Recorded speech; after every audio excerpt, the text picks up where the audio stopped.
అండి, నా పేరు Ganesh. Welcome back to CEO TV. మనమైతే ఇప్పుడు బిరంగూడ ఇసుక బావిలో ఉన్నాం. ఎక్కడైతే ఏదైతే ఇన్సిడెంట్ అయిందో 2 డేస్ నుంచి మనకు బాగా వైరల్ అవుతుంది. సొంతగా ఉన్న మనకి మీ కనపడుతుంది కదా వెనకాల. సో ఇదే మెయిన్ జరిగిన ఇన్సిడెంట్ జరిగిన ప్లేస్ అండి, ఇది ఇల్లు.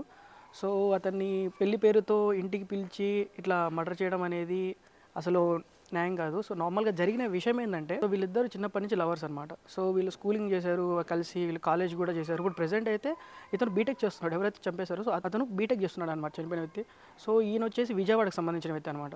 సో అతనికి అమ్మా నాన్న ఎవరు లేరు, అంతేకాకుండా ఒక బాబాయ్ అనే ఉన్నారన్నమాట. సో ఆయన ఇతను చూసుకుంటున్నాడు, సో బీటెక్ చేస్తున్నాడు. సో ఈ అమ్మాయికి వీళ్ళకు చిన్నప్పటి నుంచి లవ్ అయితే ఉందని చెప్తున్నారు. సో ఈ మధ్యన 1-2 సార్లు ఇట్లా ప్రెగ్నెన్సీ ఉందని చెప్పేసి కన్ఫర్మ్ చేసుకున్న తర్వాత వీళ్ళు అనేది ఏమంటున్నారంటే 2-3 సార్లు పిలిచి మందలించడం అయితే జరిగిందనమాట. సో ఇట్లా చేయొద్దండి అది అని చెప్పేసి. సో ఇక్కడ అమ్మాయి వయసు కూడా 19 ఇయర్స్ అని చేసి చుట్టుపక్కల చెప్తున్నారనమాట. 19 ఇయర్సే ఉండొచ్చు అమ్మాయి అని చెప్పేసి మోస్ట్లీ. సో ఈమెకి ప్రెగ్నెన్సీ తెలిసింది. 2-3 సార్లు పిలిచి వాళ్ళు ఏం చేశారంటే చెప్పారనమాట. సో ఎట్లాంటి ఇలా చేయొద్దండి, ఇది తప్పు అని చెప్పేసి.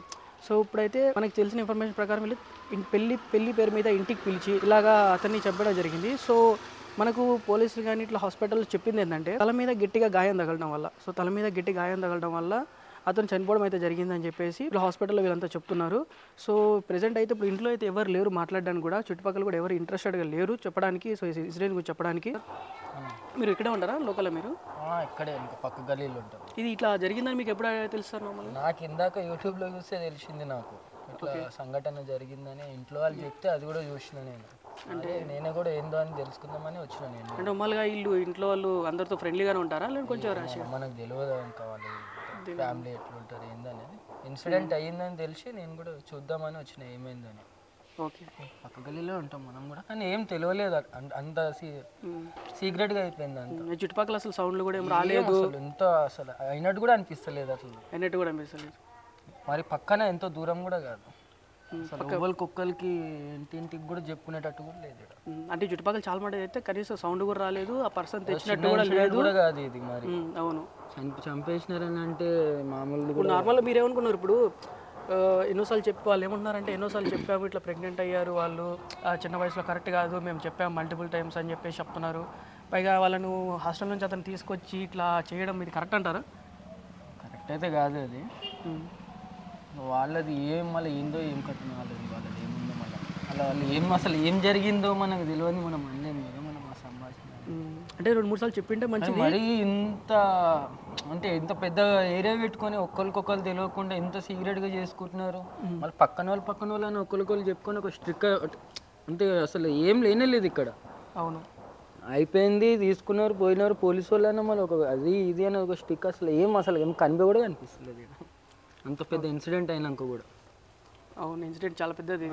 అదే చిన్నది కూడా కాదు కదా, పిలుచుకొని వచ్చి అట్లా చంపేయడము చేయడము అసలు ఏంది అది. ఇంకా ఇన్సిడెంట్స్ గురించి మాట్లాడడానికి మనతోటి కాలనీ ఎగ్జిక్యూటివ్ విద్యాసాగర్ గారు అయితే మన దగ్గర అయితే ఉన్నారు. సో సార్ ఒకసారి అడుగుదాం, సో ఎలా జరిగింది ఈ సంఘటన అని. నమస్తే సార్. నమస్తే అండి. సార్ ఇది ఎప్పుడు జరిగింది సార్ నార్మల్గా సిచ్యువేషన్? ఇది మొన్న మధ్యాహ్నం వచ్చాడట అబ్బాయి. Okay sir. అయితే వచ్చినప్పుడు ఆ పెళ్లి గురించి మాట్లాడదామని, పెళ్లి చేస్తామని పిలిపించారట. పిలిపించి మరి ఏం జరిగిందేమో కొట్టారట బ్యాట్తో. కొడితే బాడీలో 7 పార్ట్స్లో దెబ్బలు తగిలి ఉన్నాయి. తర్వాత నైట్ అంతా అలాగే నోట్లో గుడ్డలు అవి పెట్టారట వాడికి ఊపిరి ఆడకుండా. పొద్దున్న ఎర్లీ మార్నింగ్ తెల్లారుజామునే 5 o'clock ఏమో హాస్పిటల్ తీసుకెళ్ళారు. ఒక చోటుకి తీసుకెళ్తే వాళ్ళు అన్నారట మేము తీసుకోమన్నారట. హోలిస్టిక్కి వెళ్ళారు. హోలిస్టిక్కి వెళ్ళినప్పుడు వాళ్ళు బ్రాడ్ డెడ్ అని చెప్పారట. సో తర్వాత మళ్ళీ ఇంటికి వచ్చేసారు.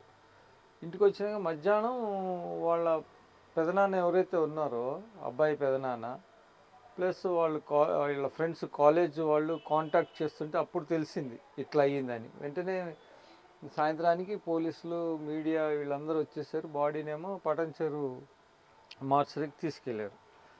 నాకు తెలిసినంత మటుకి వాళ్ళంతా క్రూల్ మైండెడ్ అయితే కాదు, అది సిచ్యువేషన్ అలా వచ్చింది టైం. మరి దేనివల్ల వచ్చిందో ఏంటో తెలియదు కానీ అలా చేయటం జరిగింది.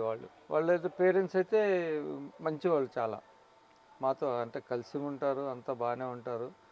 అది లవ్ అఫేర్ కదా, లవ్ అఫేర్లో ఎవరికైనా తల్లిదండ్రులు హార్ష్గానే ఉంటారు. అంతేకాకుండా ఆ అమ్మాయి మీకు గొడవకి మేజర్ కారణం వచ్చి ఆ అమ్మాయి 2 3 సార్లు ప్రెగ్నెంట్ అయింది, మేము వారం చేసినా కూడా వీళ్ళు వినలేదు, దానివల్ల ఇలా చేయాల్సి వచ్చిందని చెప్పి అంటే 1 ఇయర్ బ్యాకే వార్న్ చేశారట. 1 ఇయర్ నుంచి అయితే అబ్బాయి అయితే అమ్మాయిని కలవలేదని తెలిసింది నాకు. పొద్దున ఒక మీడియా వాళ్ళు వచ్చారనమాట, బిగ్ టీవీ వాళ్ళు వచ్చినప్పుడు వాళ్ళ మేనత్తతో మాట్లాడిచ్చాను నేను. వాళ్ళ మేనత్త వాళ్ళు ఈ ఇంట్లో ఉంటారు, ఈ కింద ఇంట్లో. వాళ్ళతో మాట్లాడిచ్చాను. వాళ్ళు 1 ఇయర్ ముందు మేము పిలిపించి మేము మాట్లాడి, కాదమ్మా ఒక సెటిల్మెంట్ అంటే స్టడీస్ అంతా అయిపోయి జాబ్ మంచి సెటిల్ అయినప్పుడు చేద్దామని, అప్పుడు దాకా మీరు కొంచెం కామ్గా ఉండండి అని చెప్పాము అని అన్నది ఆమె. ఇంకోటి ఏంటంటే అమ్మాయిని పోలీసు వాళ్ళకు కూడా చెప్పలేదట ఎక్కడుంది ఏంటనేది. కాకపోతే వాళ్ళ మదర్, ఫాదరు, బ్రదరు జైల్లో ఉన్నారు. అమ్మాయి మాత్రం హాస్పిటల్, ఏ హాస్పిటల్లో ఉందనేది చెప్పట్లేదు, సీక్రెట్గా ఉంచారు. అది వాళ్ళు కూడా పొద్దున బిగ్ టీవీ వాళ్ళు కూడా అదే క్వశ్చన్ చేశారు, అమ్మాయిని ఎక్కడ ఉంచారు, మరి ఎవరు చూస్తున్నారు అమ్మాయిని, ఎవరు చూస్తారు, మరి ఒక్కతే ఉంది కదా, వాళ్ళ పేరెంట్స్ ఇద్దరు తమ్ముడు జైల్లో ఉన్నారు కదా అని అడిగారు.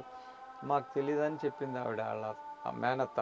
ఆ గొడవలో అమ్మాయిని కూడా కొట్టారంట కదా సార్, అమ్మాయి కూడా తీవ్ర గాయాలయ్యాయి అని చెప్పి. చెయ్యి అమ్మాయి చాలా బాగుండేది ఫస్ట్, ఒక 3 ఇయర్స్ ముందు అయితే చాలా హ్యాండ్సమ్గా ఉండేది. సో దాని తర్వాత అమ్మాయిని కొన్ని రోజులు ఇక్కడ లేదు, ఏమైపోయిందో తెలియలేదు. మళ్ళీ తర్వాత వచ్చినప్పుడు చాలా సన్నబడిపోయి గుండు చేశారు అమ్మాయికి. మంచి జుట్టు ఉండేది అమ్మాయికి. అలాంటిది మొన్న రీసెంట్గా 10-15 డేస్ ముందు నేను చూశాను, మా ఇంటి ముందు వాళ్ళ అత్త దగ్గరికి వచ్చింది, సన్నగా అయిపోయింది. అంటే ఏదో టెన్షన్ ఉండి ఉంటుంది అమ్మాయికి. పాపం వాళ్ళు కొట్టేవారట, మరి పేరెంట్స్ కొట్టేవారు, ఎవరు కొట్టేవారు, అమ్మాయిని కూడా టార్చర్ పెట్టేవారట. ప్లస్ ఇప్పుడు కూడా క్యారింగ్ అనే తెలిసింది నాకు కూడా, ఇప్పుడు కూడా కడుపుతో ఉంది అని. కాకపోతే అబ్బాయి 1 ఇయర్ నుంచి కలవలేదని వాళ్ళు చెప్తున్నారు.